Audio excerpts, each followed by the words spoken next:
All right. Good evening, everyone. I'm going to call the meeting of the Community Preservation Committee to order at September 15th. It is 5:37 p.m.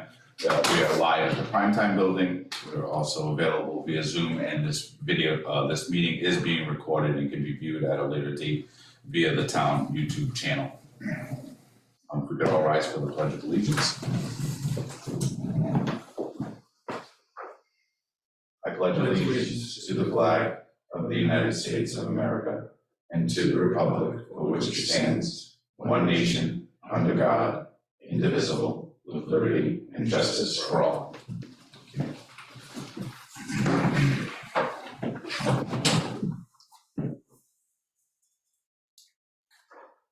Start off with committee member introductions. I am Kevin Smith Jr. I am the chairman of the Community Preservation Committee. Jonathan? I'm Jonathan Gale, and I represent the Commission on Disability. Bill? I'm Bill Pruitt, and I'm vice chairman of the CPC, and I represent the Dayton Historical Commission. Dan? Dan Higgins, I represent the planning board. And Dave? Member at large, but I work for the cable committee for Dayton. We also have our clerk, Elizabeth, in attendance with us, and then we do have a couple members who should be arriving shortly, so we can have them introduce themselves when they come in. We can actually start off with under old business. The first item was the Community Preservation Coalition dues. I did submit those. I got a copy of the invoice from Chase Mack and resubmitted and got that submitted so that the dues were paid. So we're up to date with that. And then Dave Eckerson should be here any minute because our next thing is going to be annual state financial report. So he might have some information on that, and I'll also screen share so we can go over via the Dropbox that information, some of that information.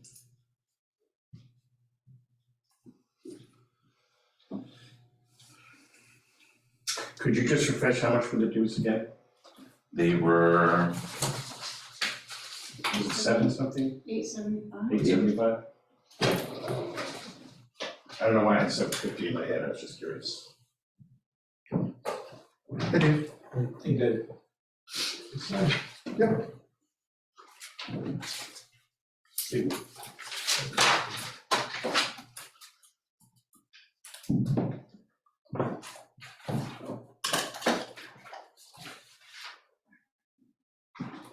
the only thing you missed was just How are you doing now?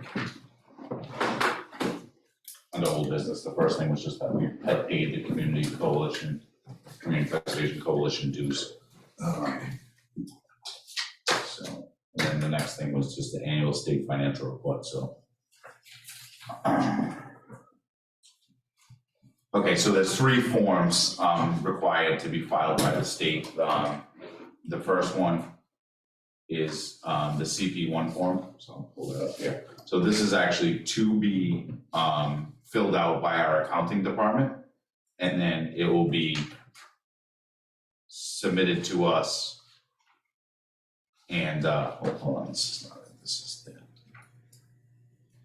So CP2 is the one that's going to get filled out by our accounting department. They'll give it to us to review, and then it's due for submission on October 31st. So we'll have our meeting. It should be, it's scheduled for October 20th.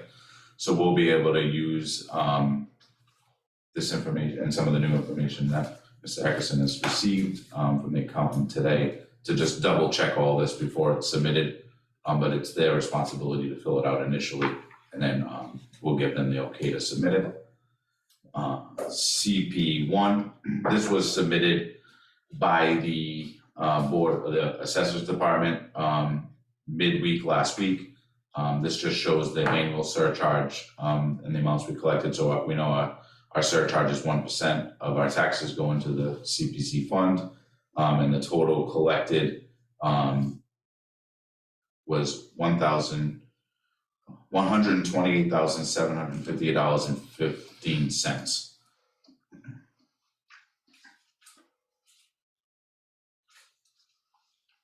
And if you see here, so the total collection was $129,758. $684.50. They reduced it by $926.35 because of the surcharge abatements or exemptions. And then the last thing, which I actually submitted this afternoon,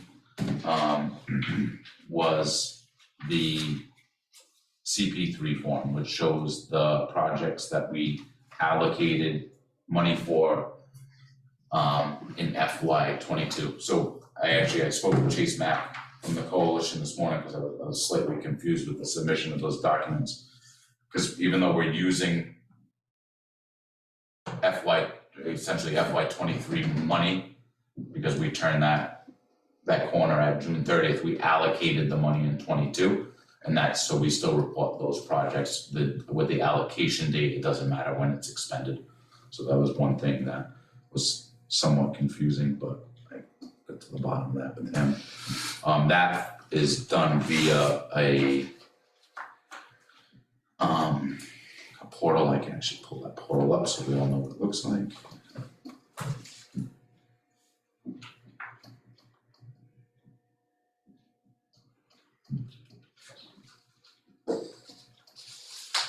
There's due dates for that? Yes, so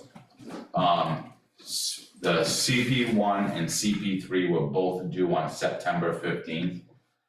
And then the CP2 form from the accounting department is due October 31st.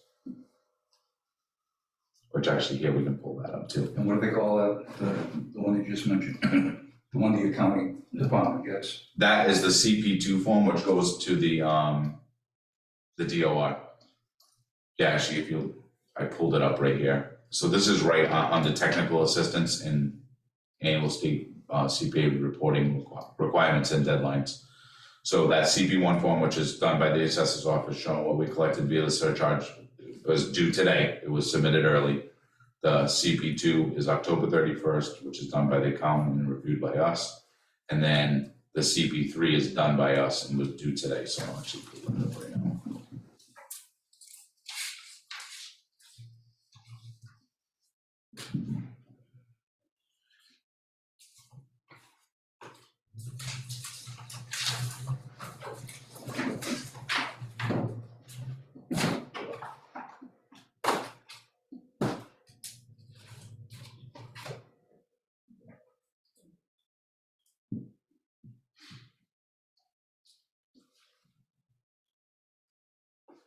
So we had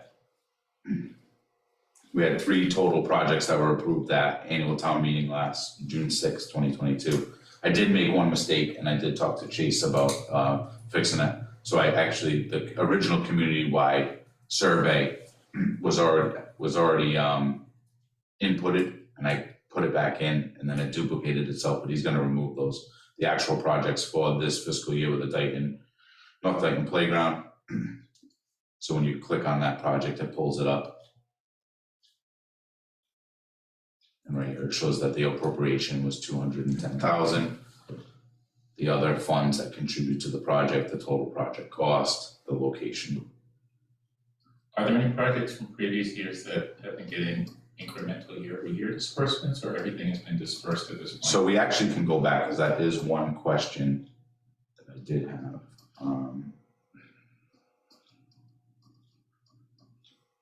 So one, for instance, that shows, there's a couple that we need to kind of do our due diligence, and we can update this at any time. Or we can go in and update a project. So like this project here, this agricultural preservation restriction. So that's something that we want to go back on because it shows project in progress, but we want to go back and see if that has been completed so we can, report it properly.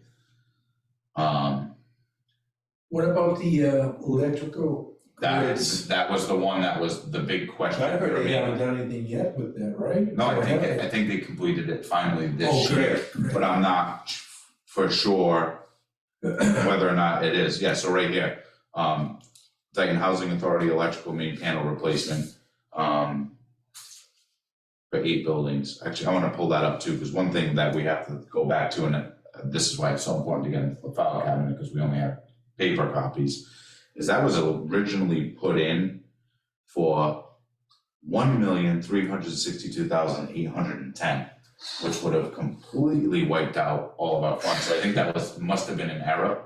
And I mean, that's what I do for a living, eight main electrical panels is, but yeah, 136,200 something, sounds about right. Now, do you have to sign in to make changes to this, or? Yes. Okay.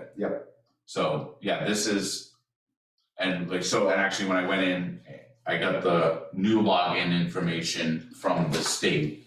And like, I guess traditionally it's passed on to the chairperson, because the only other person in the portal was Tim Rhines. But I talked to Mr. Arkeson briefly on the phone earlier today, and I think it's important that we all look at this and see this, because at the end of the day, it's like every single one of us should be able to,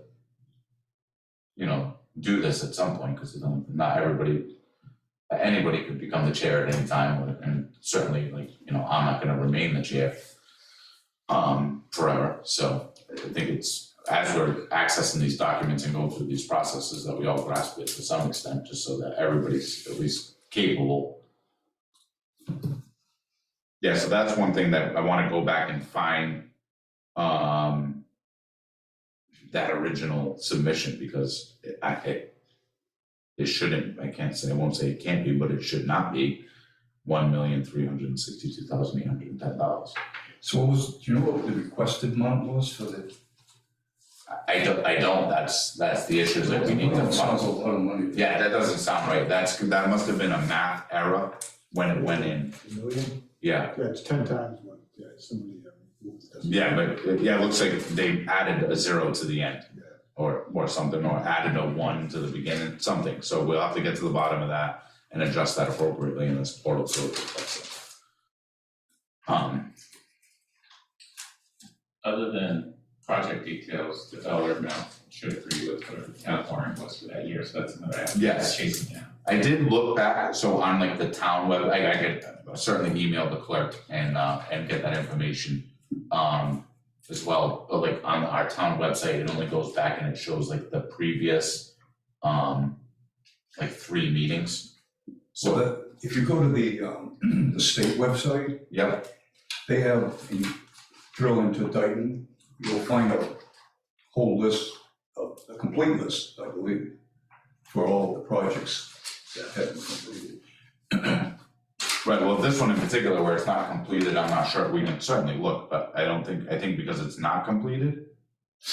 I think I have at home a list of the town meeting warrants for the last several years. Okay, I'll go back, do you remember what year that was? it was.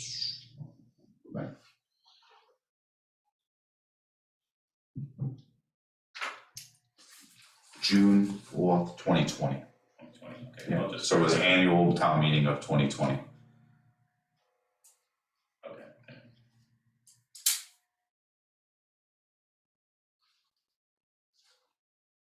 Actually, we can pull that up quick just to look and see if it does show up on our completed projects.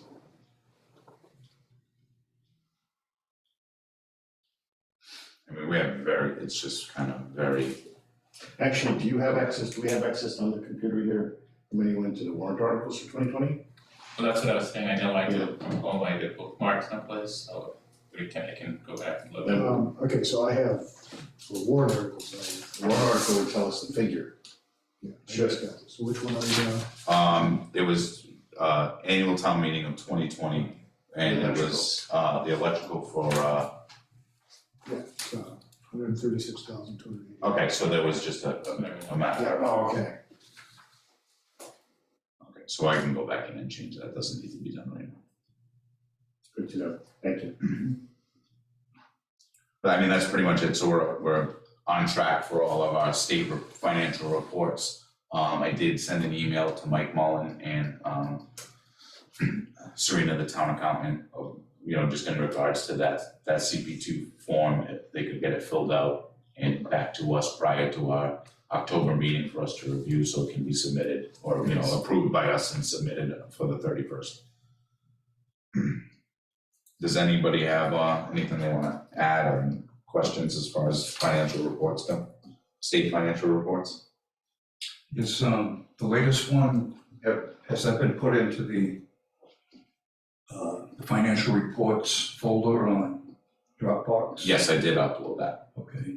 One of the questions that I had. Oh, hold on, I'm sorry. So the CP3, it has not, because it goes directly into a database and it's not like a printable file. If I do find where I can print out, you know, this fiscal year's or upload this fiscal year's, like export it from there into a list, I will do that, but it didn't show that as an option.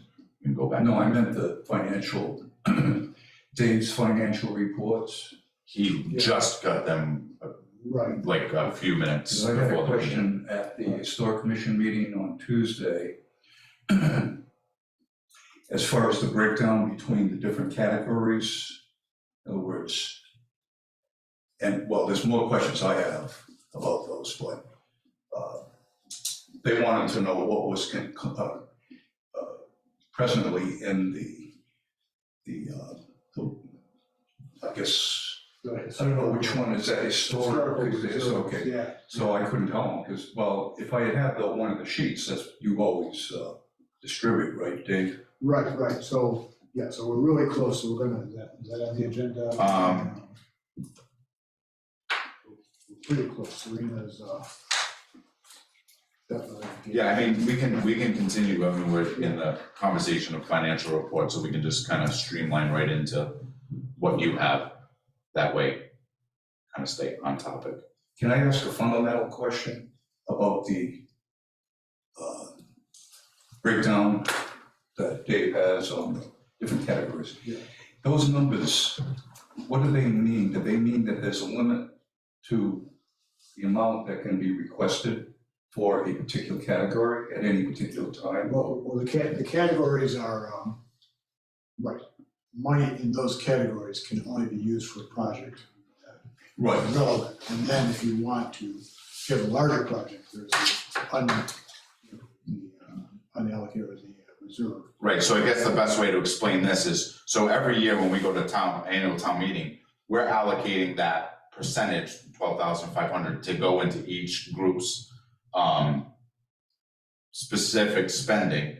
But like, take for instance, the North Dayton Playground, which is much more than 12,500 or whatever's in the recreation reserve, then you go into the unrestricted account like Dave's saying. So it's like, we have access, as far as funding a project, we have access to that unreserved account, the pool. So the warrant article that, I think it was the last meeting, which the June meeting, which describes the amount of money that is transferred from the tax base or whatever to the CPC account. Mm-hmm. That's how we get the roughly 100K, right? That's the authority that we have. Yes. So you're saying that initially, how does that, does it update? How does it update the existing balances in the existing accounts? I guess that is a question for Dave, because at the end of the fiscal year, does it all get transferred to unrestricted reserve? Right, so that, so there's 10% goes into each of the three categories. And then whatever is, and then the other, 5% goes to our administrative expenses. And the remainder, 65% of it, goes into the unrestricted fund. At the end of the fiscal year though, now, are those individual accounts constantly accumulating money? Yeah. Oh, okay. Right, yeah. Okay, that's because I think that's what you're asking, right, is like that 12,500 every year. I'm kind of thinking in my head of how it would be done if I were doing it, didn't know any better. So, what did you say, 12K? There was 12,000, right? It's usually 12,500. or- 12,500. So that's kind of like an evenly divided number? It's always, yeah, by 10, like Dave said, By the number 10% of per categories. category. Okay, so I think what Dave said is that 12K that comes out of the new refresh out of the main pool, the tax-based pool, just gets added into the existing accounts. Yes. So if there's money in, it gets added on top of that on an existing account. So say for instance, to give an example for historical, say, starting in 2010, every year was 12,500. It's adding itself. Then when a project pops up, like that historical survey. Survey. Now, that 25,000 comes out of that historical reserve account, So if, and that balance if goes down. there wasn't 25K for whatever reason in that account because of whatever, does that mean that you go? We would have to transfer- make the decision to Who- fund it from the Who unreserved makes the account. decision to transfer money? It wouldn't be a transfer, it would be us making the recommendation at town meeting to have it paid from our unreserved account, not the, At the town meeting? yes. The warrant So I guess- articles can specify. So the question then would be, and I think this is where you're going with this too, is if there's not enough in that reserve account, let's just hypothetically say, as Kevin was saying, something, there was $25,000 and there was only 15,000 in there. Right. For the other $10,000, that comes, I'm gonna use the term the general fund that we have. It doesn't come from the 10-10-10, it comes from the general fund. The question then becomes, if we're gonna allocate that other $10,000 that's needed for a $25,000 project, for example, to the historical commission, does that require an application? And I'm assuming the answer is probably yes, What do you mean application? What kind of application? a CPC application. Because if they're asking for more than what's available, Right. they would probably have to submit a CPC application as the request. Oh, for the balance? No, that's irrelevant. They would always have to submit an application. So there always be a standard. Well, it's just, I guess what I'm saying is the application, when I say submit, I mean, they have to submit it either way. They technically have no, like, the group technically has no idea other than, maybe researching our meetings, what each account holds. Freedom of information, I mean, Okay, so they can back to submit the it, thing. but, yeah, you're submitting an application, you're not, like, say if you have a project, you're not worried about how much money is in your account, that's kind of our job to decipher if if it can get funded directly from that account, or if it exceeds it, can we fund it from unreserved? So we go back to the historical, right? Say, say they over exceed what they want out of that special account, out of that account, the 10-10-10. Then it goes like, you were saying, like the general backup fund, they can grab from there. Correct. Okay. Like, so it makes the most sense, like, with the smaller historical projects, these ones that were 25, or one of them was 12.5, that money's in that account, it makes more sense to just take it from that specific account than to take it from the unreserved. The unreserved is essentially for larger If projects. you're short, Then we have to make the decision if we fund it from. But that's all up front. We shouldn't be allocating money that's not in those accounts. Correct. well, but that doesn't, I think the what straightforward do you answer mean is that what when Ken it's up said, to which us, is you know? to the committee that's making the request, it's irrelevant. Correct. Make your request. Okay, Don't care about where it's coming from, which fund, it's just different categorizations that we have to care about. Right, because we're gonna write that warrant article. right, I'm done with that. I'm talking about what authority do we have we have the authority to transfer money from our CBC pool? No, it's never a transfer. It's us making the suggestion via a warrant article, what account we're gonna use to pay it. So, well, that's important though, because if, say there was the last go around, 25K request, which was granted by us, and an article went in, apparently there was at least 25K in that historical Correct. CBC account. But if there hadn't been, say it was 15, the 10 that is short would have to go voted on by the taxpayers. So you'd have to write that warrant article that we were gonna, use 15,000 Okay. from the historical reserve account and 10,000 from the unreserved. Okay. So I don't have it in front of me what the wording was, but I'm guessing that the request from the town clerk for the records preservation, it's, because I believe that was like 50-60K, if I'm correct. I don't know, yeah. So actually, I So do have that's an that. example of, you went against historical, but it far exceeded what historical had in their account, so it probably came at least in portion out of the reserve general fund. You wanna put it on Kevin, maybe, so. Well, this I have only a picture on my phone because I was doing for the CP3. So like for the historic, it was to see if the town will vote to appropriate 25,000 from the historic resources reserve. Okay. And then the same thing, to see if the town will vote to appropriate 50,000 from the historic resources reserve as by recommended by the CPC to be expended by the town clerk for the preservation of the vital things. But then you get to the parks article, which was 210,000 from the undesignated fund balance. So because it far exceeded whatever was sitting in recreation, it just automatically would go to, doesn't, not automatically, but it makes the most sense to just So go Kevin, from undesignated. let's say they historical went out and got the 25,000, and then another project came up within that year. This is great, because we're all getting it, do they have a right to say, I know we took 25,000, we have this other project, we really want to, do we limit them? Well- How many projects they do per year, according to the money what's in those accounts? Well, that's essentially when we get to, application process, that's the conversation that you have to have is, one, is there money to do it? I mean, if they exhaust their account, but if they have a project that we deem is worthy and we have it in unreserved, then you would still, it's gonna, just like any other project. If they wanted to submit 10 projects a year, they technically could. It's just whether or not we have the money or prioritize that for the project. Playground and rec, where you had that 220K requirement, request. You didn't have anywhere near that probably in the Cbc Park and Rec. No, it wouldn't. No, not that I know. I'm assuming not. Yeah, I mean, if you wanna put it up, Serena actually has provided a pretty close to. Did she send it over? Yeah, it's in financial reports, and it's the one with the number 2 tag.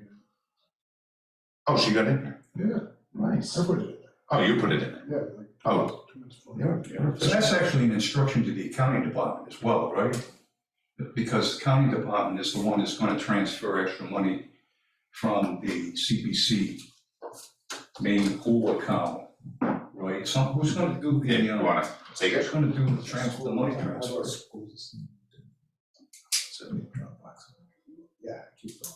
Okay. Right, isn't the accounting department do that? So, no, not it's like, so depending on who, it's never a transfer, it's a bill paid. So like in the parks, essentially what happens is a whole separate account gets created that pertains to that warrant article. So I'll just use the park as an example. That got approved at town meeting. So the accounting department created a specific Right. account number with $210,000 in that account.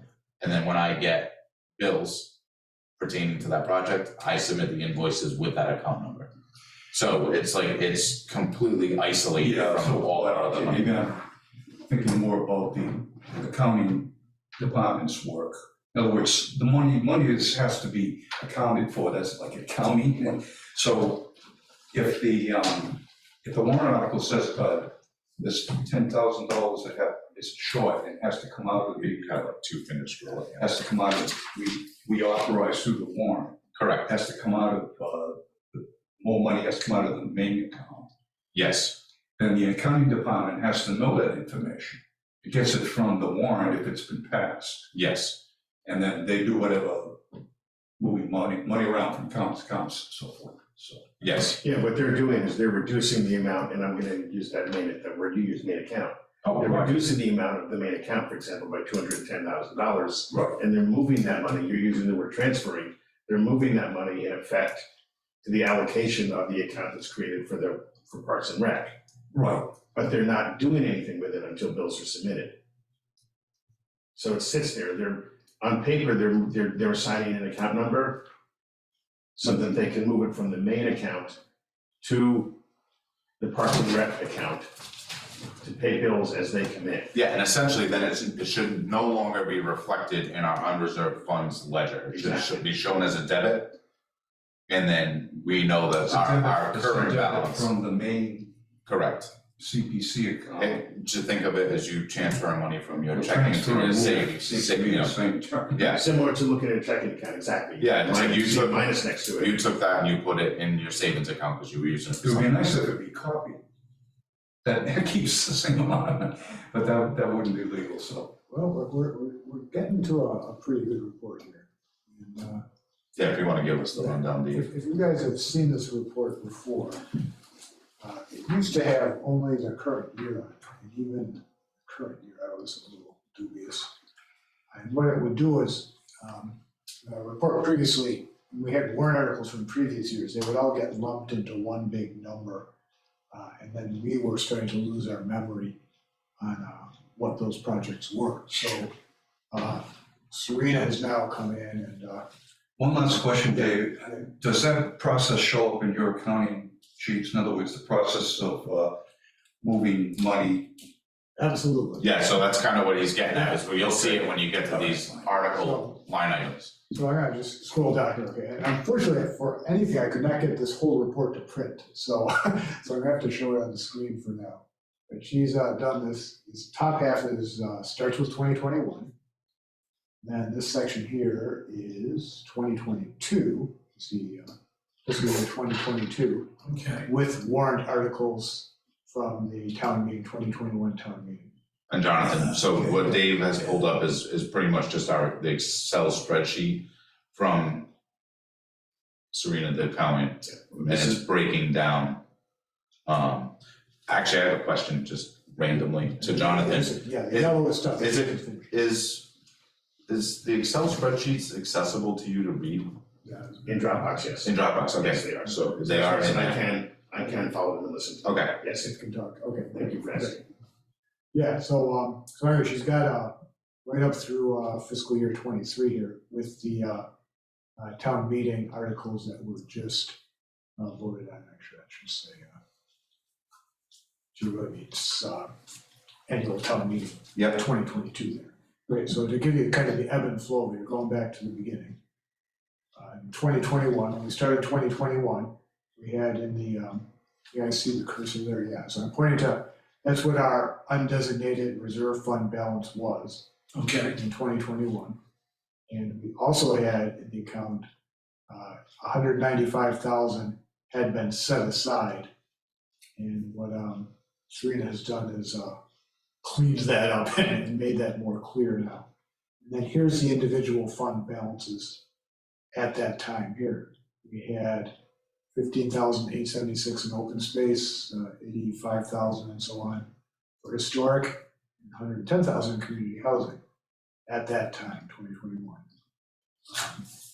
Then she has the entry here to split up the $100,000 that had come into its various categories. There's the 10%, 10%. So how it's done is we just take a swag and say, okay, 125,000 is probably gonna come in. So 10% to community housing, 10% to historic, 10% to open space. And whatever's left is going to go into the reserve. So does that mean that in the case where you have to get money from the unreserved designated fund for a project that's short, does that mean after that's done that the individual category, say, is zeroed out at that point? no, because if you see there with the actual balances, there's a big discrepancy from group to group, like open space only had 15,000, historical had 85,000, and then community housing had 110. So if the article was written out of the undesignated reserve account, it doesn't affect that account at all. Yeah, so this is a great example here. This is the Lincoln Village article right here, Article 15 in 2021. So what we decided in our committee was to write a warrant article that said, we're gonna fund that 136,000 with 110,000 from community housing. Okay, parentheses, so that's gonna come out of community housing there with the parentheses on it. And we're gonna take the rest, the 26, and we just used an approximate round number that was close to what we had in the account at the time. Just, so Yeah. Well, essentially zero. So that answers kind of your previous Yeah. question, like you can pool both. So the value in parentheses, what does that mean? Parentheses is a negative. We're So subtracting it's a negative. That's not a real number anymore, right? Well, it's, No, the parentheses, anytime you see parentheses for accounting purposes, that defines a minus. yeah, so we're just showing, what did that transaction do to our balances? It subtracted 110,000 from the Okay. housing balance, it subtracted 26,281 from our general balance. And we wrote it that way, that was our decision to write the warrant article that way. So the town meeting approved it, and that was the result. The unreserved account that you have, do you always gonna have a buffer on that? Like, you never want that thing to go empty, correct? We gotta, that's up to us to, You keep something in at all times, I mean, yeah, just, yeah. okay. So, and then 2022, you see, money was, and again, this, yellow, Serena has not finished doing this yet. She was working on it all afternoon. Is Serena the new accountant? they have? Serena's new accountant, yeah. Okay, yeah. great. She was exasperated with the state of this thing, just as I was, so. Okay, great. So she's. She's getting into I it. think she is gonna work on it again, finish it, or she said she has to finish the books for last year. So the 2022 then would show, unless there was an expenditure going forward, the 2022 then, for example, in that housing account, would show a 12,500 as a plus or as a positive. Yeah, and there it is right And there there. it is, and that's what Started we with see. 13. So you can and, see it was put back, they start to be funded again, And and then, that's how that works. okay, and then, Bill, your committee, saw its opportunity here, there was a big balance there, so you went for it. That's what I understand happened, so, you went for 25,000 with the survey and 50,000 for the preservation of records, that Mark brought to us. So now your balance in historic has been depleted down to that number there. 23, 376, 87. 33, yeah, but you did get a new infusion of 12.5, but Okay. there's a depletion there. And Serena knows that there was some reimbursement due from the state for that phase one of the two phases of the survey, so she's looking for that. If that does come in, then she's going to restore that to your balance. Yeah, that's one thing that we talked about earlier when I was meeting with the accountant is that not this past June's annual town meeting. That warrant article was written like that we were strictly taking 25,000 from the historical reserve account. But the prior year's article for phase one showed a $12,500 reimbursement from the state. And that's one thing that Dave and the accountant are looking into is to make sure that that money ends up back in that account. What about the timing? Typically, there's an invoice involved when project's completed from the contractor or whoever. Mhm. So at that point, that invoice is gonna get paid. Is there a timing between any of these numbers and the actual the payment actually goes out? Or is it sit there, you don't know that do we know that? Well, the way that it's been happening is that these ledgers for each department or each account is getting updated monthly by the town accountant. So like with even like this, it shows with our payroll for Elizabeth, the community preservation dues, all those things will reflect in the next month's report. So it's constantly being updated.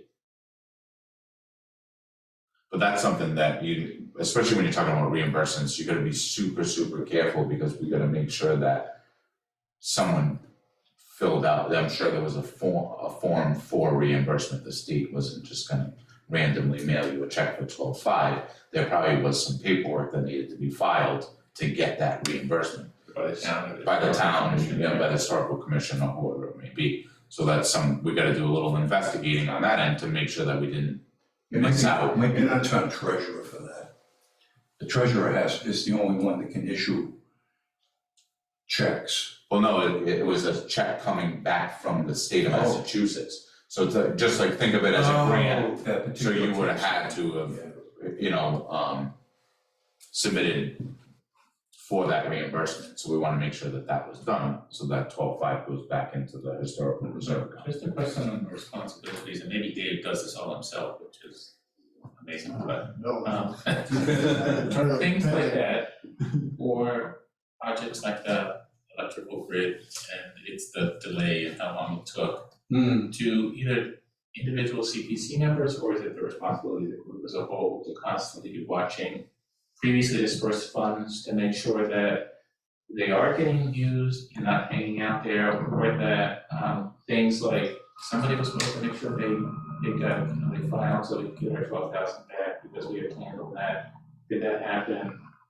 Who's taking? Well, that's a great point. I think when you're talking about a project that is being done and has a representative, I think we, as the representative of that committee or commission, Yeah. need to hold that committee or commission accountable to make sure that, Well, those steps in are our followed. case, the chair, I think. Yeah, which I'm sure with that situation, I mean, Pat Gales is great with, taking care of her stuff, so I'm sure that she's always on time, making sure the invoices get paid and everything else. So I'm sure that it could be as simple as reaching out to her and saying, hey, we just wanted to check in on the reimbursement from the state, do you know anything about it, or how was it filed? Or also it could It's be in the folder for that project in the file cabinet. I think the other side of it though too, and I think what you're asking a little bit too is when a project is approved to go to town meeting, because town, remember, we all know it still has to be approved at town meeting. But when we approve a project, how much time, and maybe this is what you're asking, how much time are we allowing for the completion of the project and then who's responsible for? No, I think that's gonna be more on the application process, but I think Bill's just thinking record keeping. Once a bill is submitted, how much turnover do we have before it That's what I'm reflects? asking, are you thinking record or are you thinking the actual project? No, I'm thinking project follow-up that includes the financial aspect. So all of Like, it, yeah. did they submit the 12,000 because we thought the state was gonna pay us back? I wanna make sure you're on top of Yeah. getting it, and, are you actually doing anything with the money we gave you for that electrical grid and that, that kind of project follow-up in a financial respect, but, yeah. Right, well, I think that's actually a great point too, when you're talking about, do you think we're pretty good with financial reports, or do you wanna cover? We're pretty close now, and, I've been trying for about 3 years now to get whoever was, with the revolving town accountants. Yep. 3 town accountants in 3 years. Trying to get the current accountant's attention has been difficult, so I think we got it now. Yeah, I'm trying to that was much produce better a than single what we had. report that covers both, the current state of the funds and the history that's behind what has to be reserved, So here we got the current on top. Now, like I said, I got this thing 5 minutes before I left the Yep. house, so. Yeah, and like he already Yeah. uploaded it to Dropbox, so we'll all be able to access Yeah, so most you of can us. That'd be kind of nice to look at, too. So the articles Once we can here- get Dave yeah, and again, this is in. preliminary. I'll give you my Gmail accounts and I will try to.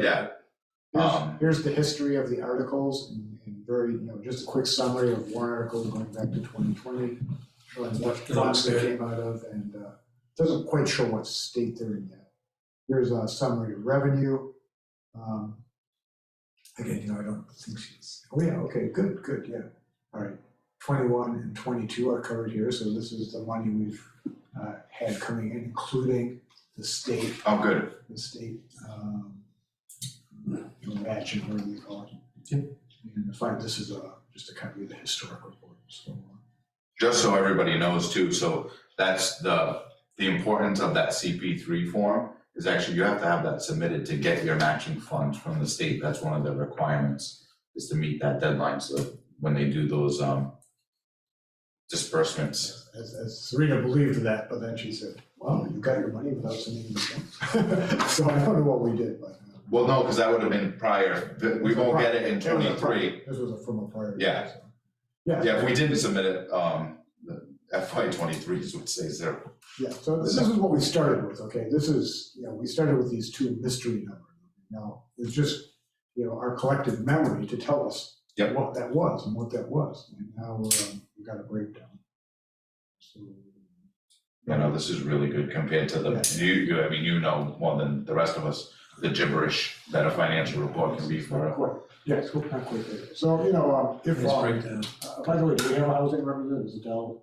No, so actually, William Fontaine is the new rep. He was voted in. He was, I think he was approved by the Board of Selectmen, and he did have all the information for tonight's meeting. I did only email him, and I'll make sure, I'll actually touch base with him tomorrow by phone, just to, see if maybe he didn't get up the emails. I mean, a lot of us don't respond to the emails and show up, so I kind of don't go above and beyond to reach out. Even Mr. Digits, typically Mr. Digits is here, but we don't hear from him via email, so I don't know.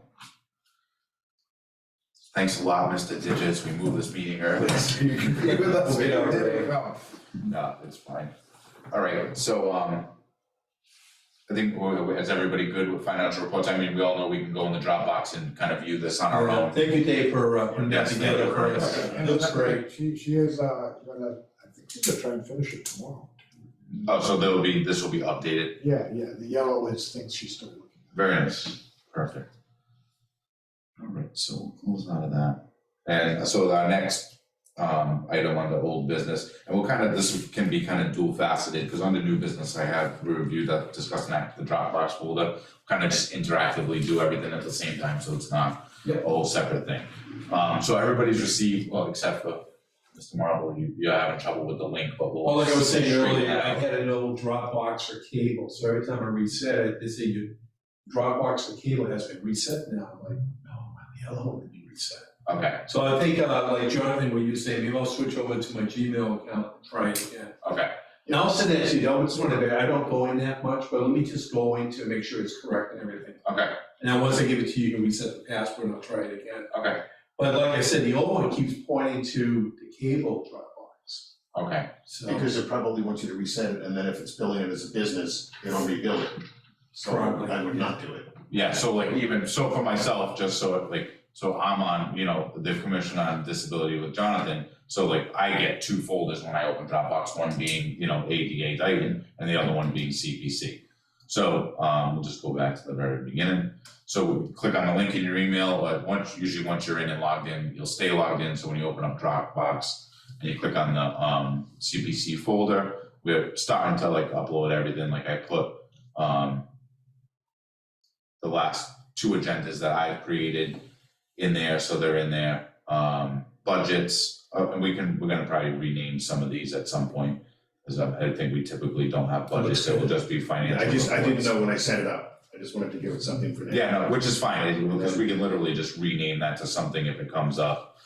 Correspondence, which like stuff that we get from the state, even some of that information from Stuart with reaching out to legislators can go into there, so it's easily findable and viewable. And then I'm gonna open up the blank application. So this is what we've been working on. I know Dan and I have spent a lot of time kind of going in and changing stuff. At first, it would like leave little side notes, and then sometimes they disappear. So I'm like, I don't know who changed what, but so what?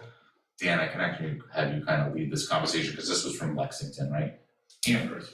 Amherst. So it's Okay. actually, I went through, there was a list of best towns that, stood out in terms of their application guidelines on the CPA website, so I went through those. I kind of took what I thought was the best of each, but it's based very heavily off the Amherst town's website. I know since you and I have done that within the past few days, you started posting documents from this committee for previous years, they're probably paper that you scanned, of their guidelines. I looked at those quickly, there did seem to be a lot of overlap, even in verbiage, but I didn't actually carefully go through them to try to incorporate them into this, so. So actually, with that being said, what we can actually do here is so under CBC Local Guidelines, this was our application. So very, very basic, which is fine, I don't think there's anything wrong with this. But so if you went on our town's website to do a CPC application, this is what you got, was this brief description, which is, again, okay, and just approve or deny. Guidelines, and this was the guidelines for proposals under the current website. Didn't say anything really specific, very vague, like you said, in the new, what we have as a quote unquote new application does cover some of this, but it's in a cleaner format. And I think ultimately the plan is to delete this from our website and implement the whole new process, but this was what it was. And this is also just an old scanned document that had to be, was uploaded, probably when this CBC was founded. Have we ever found out, do we need the 15 copies? So no, that was in the training that Stuart said. So we dictate what our application requirements are, which, so it could be like, obviously, we want to have paper copies to some extent for record keeping, but the submission, if we chose it to be, could be electronic. Like it could be, so this is just a cover page. This is Now, this we haven't really gone in and changed too much, right? This application process, that was as is from Amherst. No, it's been revised. Oh, you revised this quite a bit? Well, originally from the Amherst base. Okay. They revised it. quite a bit, Okay. And then you chimed in and made further. Yeah, I think I put little Yeah. notes and stuff. One of the things that would be allowed, for example, with the new town website that's gonna be launched in a few weeks, is CPC, for example, could have the guidelines and the application up there. And then if Jonathan wants to fill out the application for something, Jonathan can open the application and he can fill the application out. And in fact, if he doesn't complete the application, he can save his uncompleted application until he meets with his committee or commission to get more information, go back and fill it, may have to do that 2 or 3 times until he finally is ready and hits submit. And then when he hits submit, it would go, for example, potentially, if Kevin's the designated person, the application completed would automatically be sent to Kevin right away. Very good. Well, actually, so we do have, like, the way it's set up right now, Jonathan, is we have like a little body, so Yeah. it's a I'll read quick. Application instructions and review process. The following 7-step process describes the CPC's procedures for reviewing and recommending proposals and the town's procedures for final approval and funding. This section also details the precise information that the committee needs so as to evaluate projects fully and to set priorities among them. Only applications that arrive in complete form and that include all the detailed information requested will be considered by the committee. Applicants are encouraged to contact CPC members and/or CPC staff to discuss project proposals. For approval at the next town meeting, completed applications should be submitted no later than undesignated date at this time. Applications may be submitted at any time during the fiscal year, which I like. Yeah. I think I like that. I don't think we're giving you, this is what you need to do to make it to town meeting, but we're not gonna say, no, we're closed from X date to X date. Have there been any deadlines in the past? I don't know. There have been fabricated, self-made deadlines and procedures within this committee that were never, factual, because we don't technically have a bylaw that governs the application process. It was pretty much, I said, no, you can't, but this is gonna back us up, in saying that this is our process, and this is our policy for application. Very good. We didn't have this, but it's pretty. But again, that had it didn't hold you accountable to any of that. Because even so, again, I would to give Park as an example, I was like, okay, well, I'll give you a new plan, I said, oh, no, it's closed. Then I go on the town website, I'm like, well, where does it say that, the applications are closed? Well, but from a practical point of view, you can't. For instance, somebody shouldn't be submitting probably an application today. They could, Well, no, actually, right now, there's nothing that prevents them. they could, because now we have from now until April to be prepared for a warrant article. In November, there's a meeting in November. Right, but typically CPC doesn't make recommendations at special town meeting, it's out of the norm unless something. Oh, I didn't know. And the other Yeah, side, the other side of it is, if somebody came to submit something today for November, whether there was something to potentially put on for November or not, because it was something that had to be, or the roof had caved in because of snow, for example. Mhm. The bottom line is, Warrants are closed. the warrant's closed. So you couldn't do it anyway, the warrant was closed last night. Right. So I mean, in general, you need, well. But you could do it now to be on the June. Be ready. No, I understand that. But then if somebody came in mid-April again, it's a question mark of what's available, what can we do? Well, Can we don't even The have, warrant's not closed we yet. don't even have a guideline for that. Well, no, that's what this is, That's so what this is. for approval at the next, and I think that's where we need to, I guess, we could. Again, that's another conversation to have is, do you want to, there's nothing that says that we can't write an article for a special town meeting, it's just something that they don't typically do. Although I will say, when Mr. Rhines was the chair, the original North Dayton Playground project was a special town meeting article. So it's not to say that it can't be done, Is this from It's just not- tradition? or requirement? I think it's tradition. I mean, I'm totally, okay with, applications should be submitted no later than, such and such a date for annual town meeting and such a date for Right. special town And meeting. that could probably, well, that date would have to be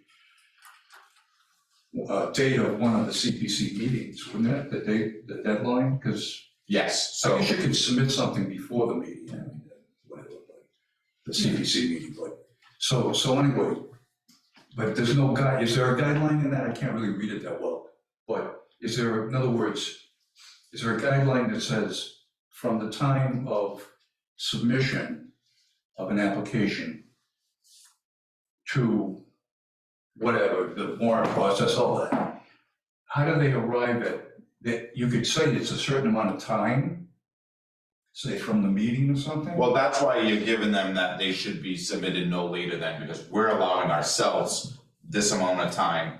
So say if we know warrant articles are due in April, we would say that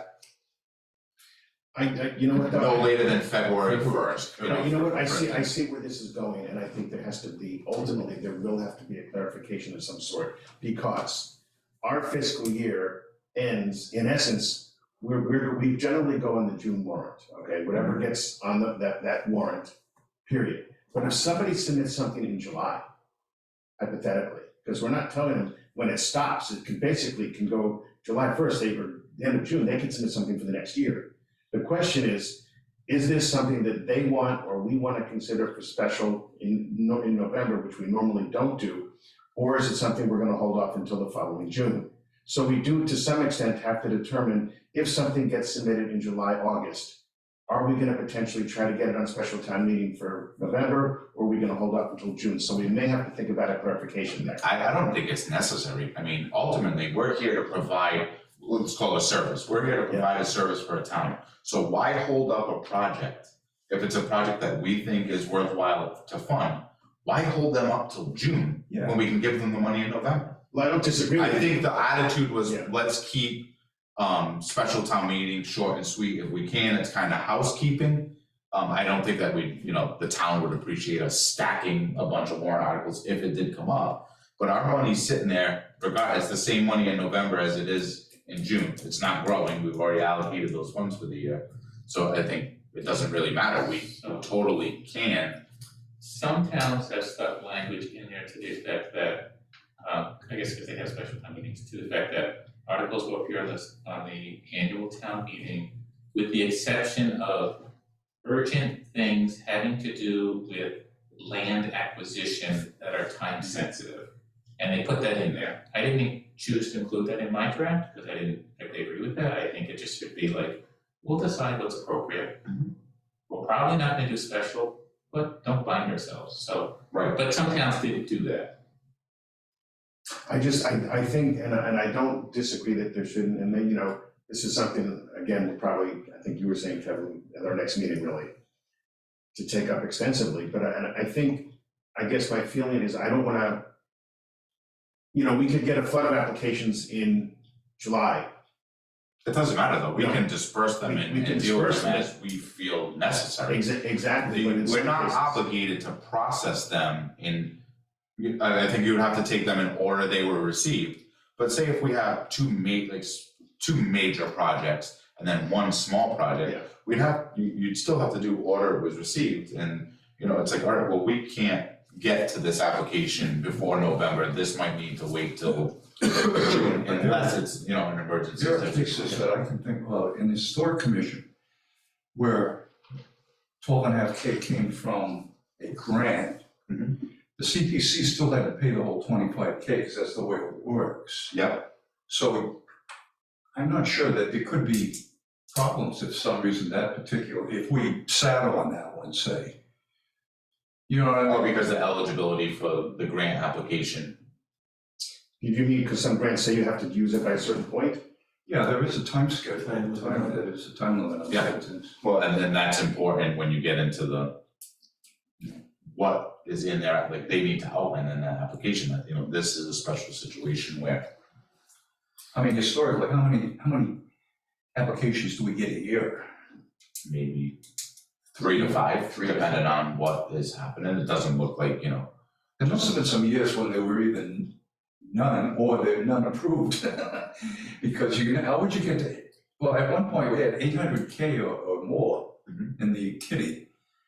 And since we only get 100 maybe plus the 20 whatever K from the spillover from the other thing, the stadium. It would take, in theory, if you didn't know, well, you know what I'm saying, 6 to years. maintain 800K Yeah. for, at all, it means that we haven't been, this CPC hasn't been spending out too much. well, can you take into consideration that it started in 2010? So you have, you know, 12 years of not a bunch of, what, if you go back and look at the projects approved, they're not massive projects. I think the North Layton Playground might be the biggest one, well, I'd have to go back into the. Here's an example of a little bit of what you're saying though, is, for example, for the grant that the town got for disabilities, from the Mass Office of Disability.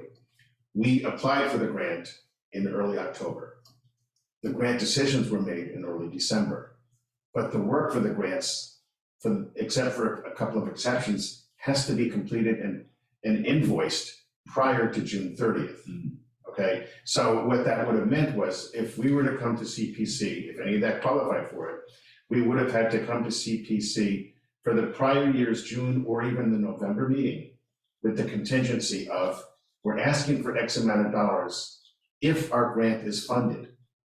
Right. Yeah, it'd be Then contingency. that would have to be the contingency, but if the grant is not funded, then we can't ask for that money this year. So, you know, that's an example of what you're talking about too. There's also years where the CBC has put forward warrants that were not approved. The schoolhouse was a $60,000 request to remove asbestos. The town said no. Right. So, I mean, there are years that happens too, so.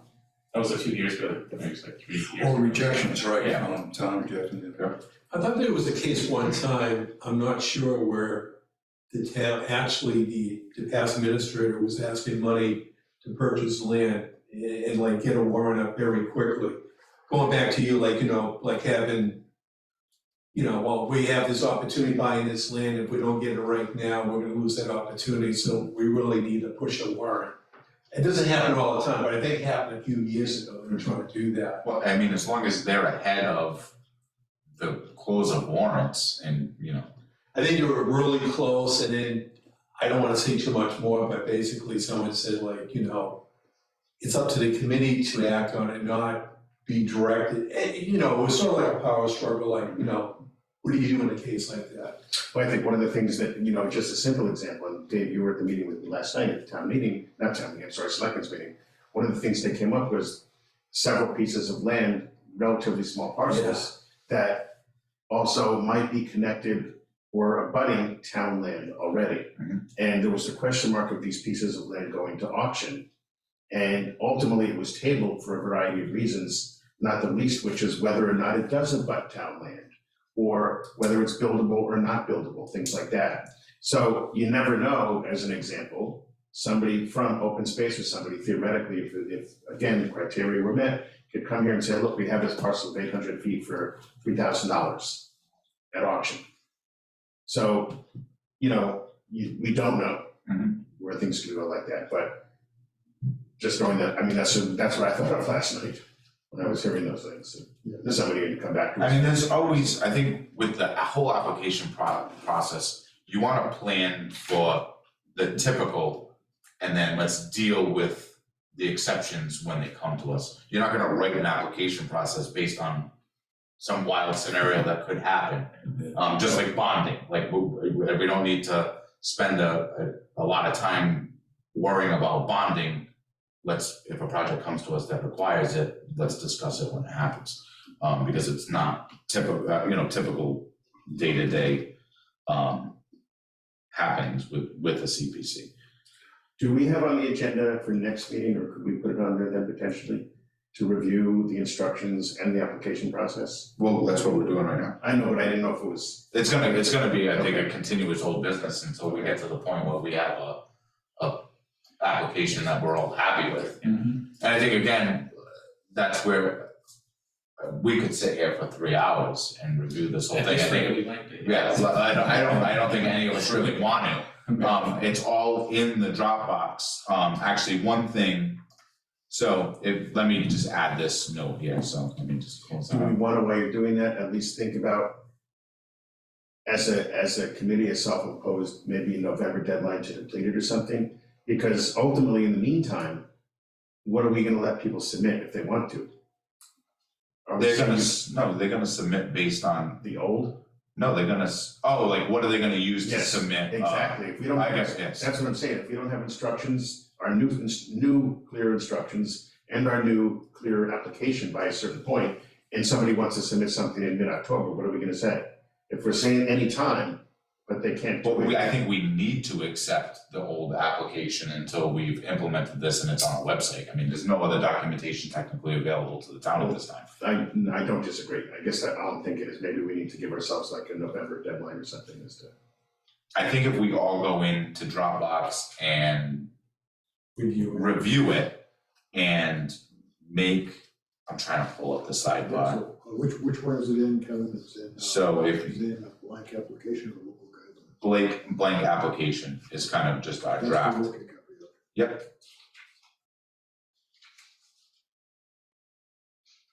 And one thing like I added in is just so that we're not getting bombarded with questions when the application arrives to us, is like I added in, and these links will change when the website changes. But like one of the things it references is the current town's open space plan, so I put a link so you can click that link and it will bring you right there. Open space and recreation plan, there's a link for that. So one, I think it's heavy with information that an applicant might need to answer questions before they even come before us. So that's one of the things I added in, links to the historical commission's website, the CPA's, historic guidelines, Secretary of Interior stand, like within the tab of category specific criteria for historical, all the information they could possibly need is there. Same for recreation, goes to the parks website. Open space, we go back to the committee's website, and also the open space plan, and then the housing website. And what's good with that is with the new website, again, for everything you have, whether it's a department, a committee, or commission, there's a section there specifically where you have Q&A.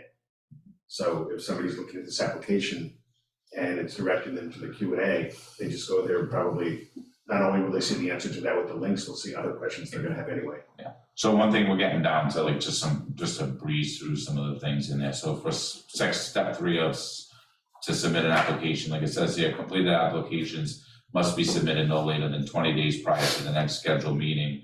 Submit electronic applications via email to ... whatever that is, or via paper to Dayton Town Hall.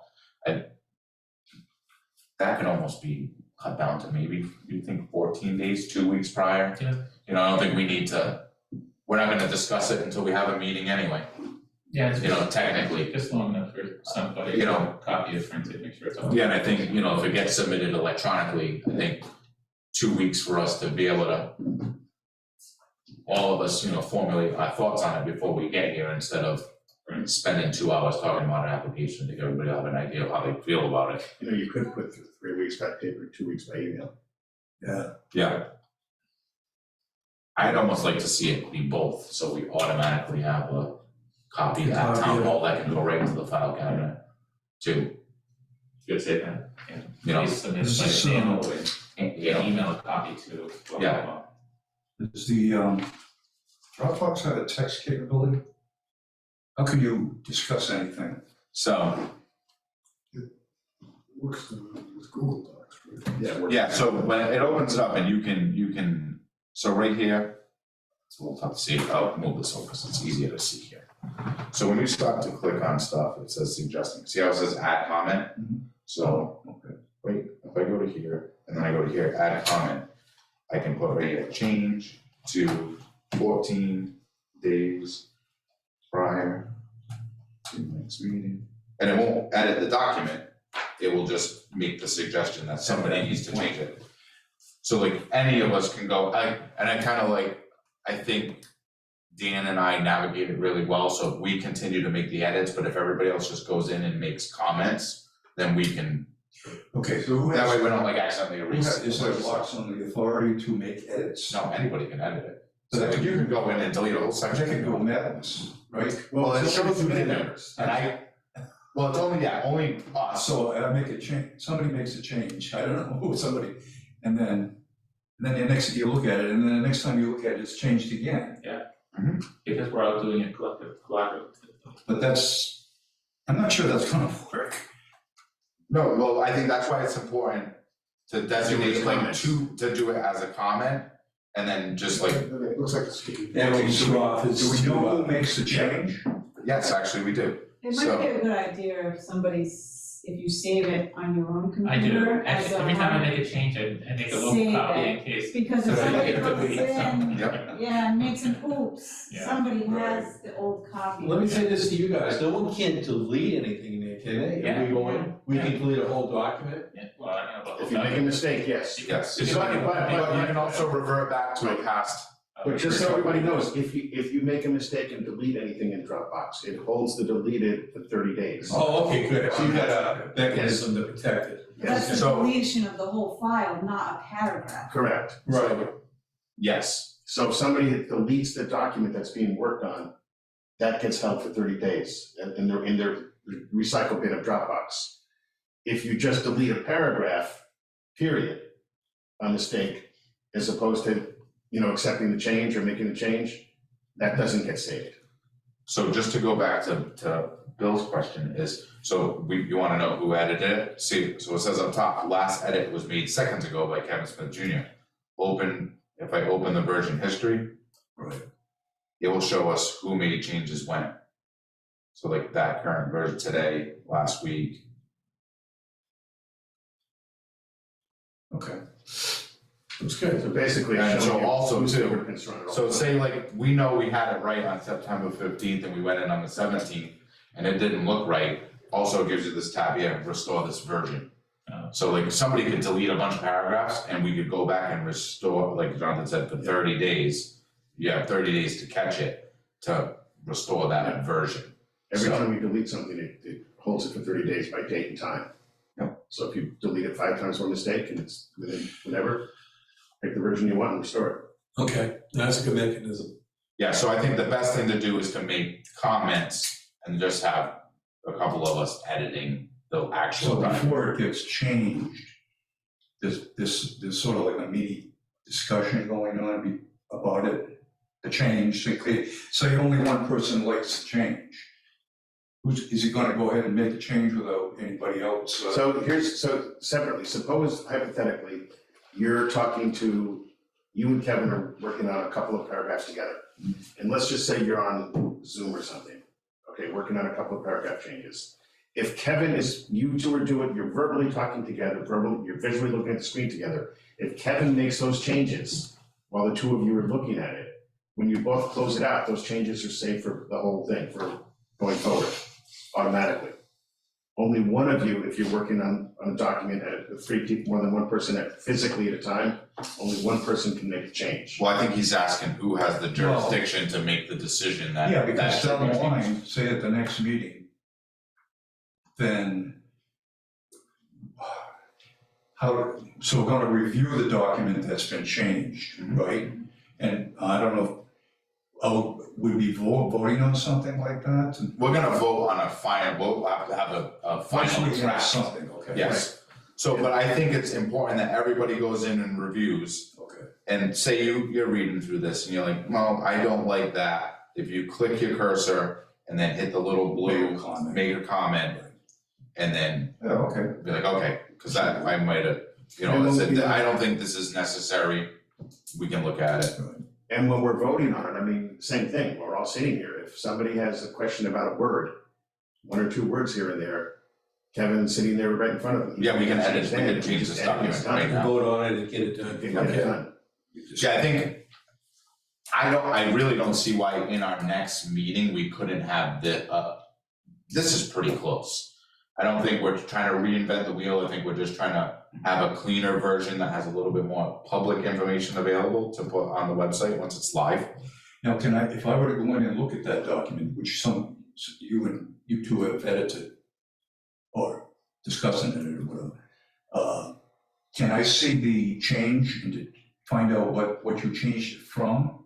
So you'd have to go back to those old versions. I remember, So again, up top where it says last edit was 3 minutes ago, version history, you can go back and look at what it looked like on the August 30th. I think either in Word or some other tool, you can find out what it changed You from. can track changes in. Right, so I could say, well, they changed it, here's what here's what they changed it to, but what did they change it from? Yeah.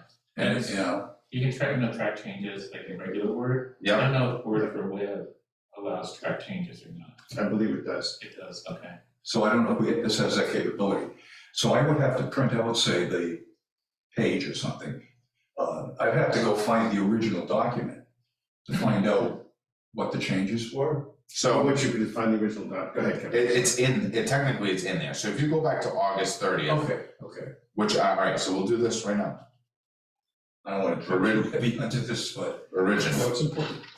Original doc. So that's how it was Okay. uploaded. And then you can see these versions and how they've changed. I mean, you'd almost have to be like revert back and read the original and then look at the second one. I don't think we're changing anything that's critical. It's little language changes. Doesn't matter, And- it's still something you want to be able to, as each person to review the changes. Even if it, So it always shows you what edits were made on the side. so, or, So if I go back to the current version, this is what we're working on. This shows the most recent edits. so are we working on the Dropbox folder one? So we're kind of dual Okay. Right, process, application and Dropbox, because it kind of goes hand in hand. You can set, if you want also, you can set alerts. Not that you want to get a million emails, but so that every time somebody goes into this particular folder, no matter where they go, you get an alert, Kevin Smith Jr. made a change to whatever file or folder it is. Jonathan Gale made a note, and then you can just click on it and see what it was. Okay, so actually, here's another good tab to look at. So in this, so it shows this is when you open up the folder, this shows up on the side, who has access to it, down here, activity. So it shows like I edited it, Dan edited it. So interesting, let's see if, I just looked, that's all I did. yeah, it doesn't, I thought maybe you could, I thought that would have been nice if you could click on it and it shows what head was made. I would just ask, I think it would be a good idea rather than, there are pages in here that says, here's our preferences for things that we do. And there's some general preferences, but then there's also category specific preferences, like preferences for when we do historical, here's what we like. Here when we do open space, here's what we do, here's the kind of things we like. So if each committee, like historical, for your next meeting, if you wanna look at that section and bring it back to them and get their agreement that, yeah, this makes sense with them too. This is our committee for what we have for preferences, but we certainly want their input yeah, about, what those preferences are. that's definitely Yeah. important, yeah. Yeah, so they get, it's 100% right. Which I think most of it should align, but you might wanna make some revisions. Well, I think you've answered my question, so we don't need to, from my point of view, I need to. But again, I think if everybody would go take, when you have the time, go in, look at the document, make the comments, and I'm always gonna keep it on here as review, discuss, and act. If we get to October's meeting and it looks great and we wanna approve it, we have the capability to do so and make it a live document if we so choose. It will always be on there as that, so we can either continue working or continue on. The only other thing I had on the old business, which we can just discuss at the next meeting, because I don't think it is really even permanent until we have a true application ready to go, or a new application ready to go, is annual public hearing. And I think that even with that being said, that might be something we wanna do with like the turn of the new year. Like have the annual public hearing be in January, so then we see the influx of applications for, February, March, and then we're prepared for When you special say in your time. public meeting, does that mean that, could anyone, people are, the open public meeting, open law requires any meeting to have the ability of the public, right? Yes, but this is a specific requirement from the Community Preservation Coalition. So that people know We that. actually call it an annual public hearing where we have to, announce it in the local newspaper. Obviously, we're gonna utilize the website and other things, but it's an opportunity for people to come. One, we can explain the application process. So like in that situation, for me, I would bring the two girls from Parks, the other two commissioners. You should sit in on this because you should know what the application process is like. You would bring, reps, other people that represent historical, and whoever else is here, like committee members should be sitting in on that, so that entire committee knows the process. Because even I think about it in my mind, is as far as from a Parks and Rec standpoint is, now that I'm sitting here, I'm no longer gonna present the project to you guys, I want them to do it. I'm not gonna present my own project, I'd like Right. them to present the project.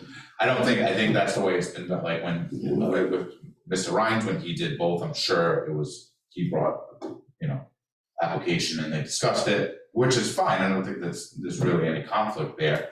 But I think it would just be better so that those other individuals have taken part in the process as well. In terms of the timing of the public forum, if we're gonna do it on a regular scheduled CPC night in this building, that's fine.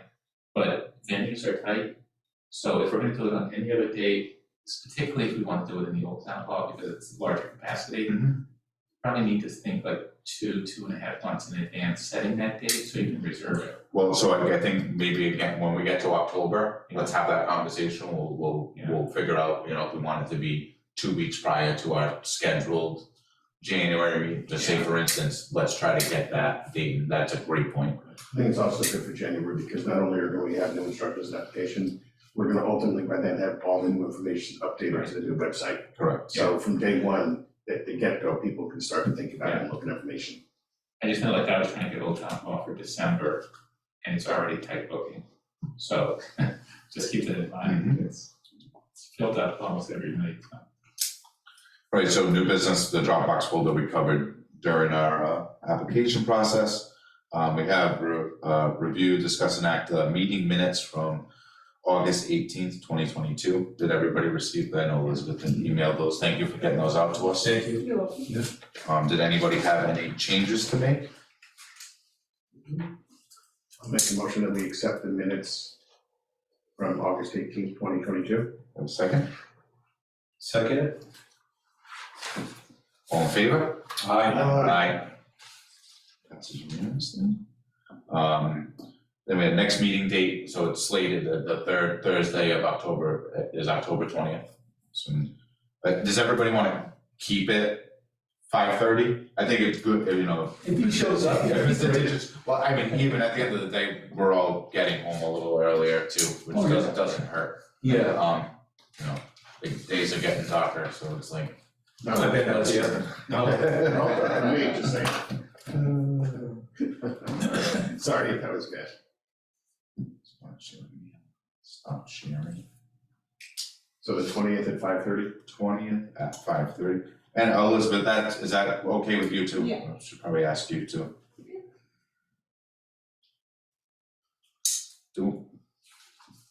Just make sure nobody is sitting and waiting, it's just us.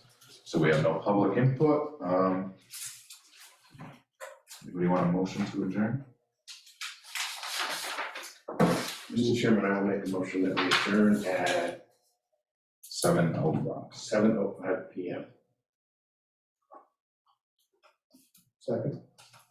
All in favor? Aye. Aye. All right, let me end the recording.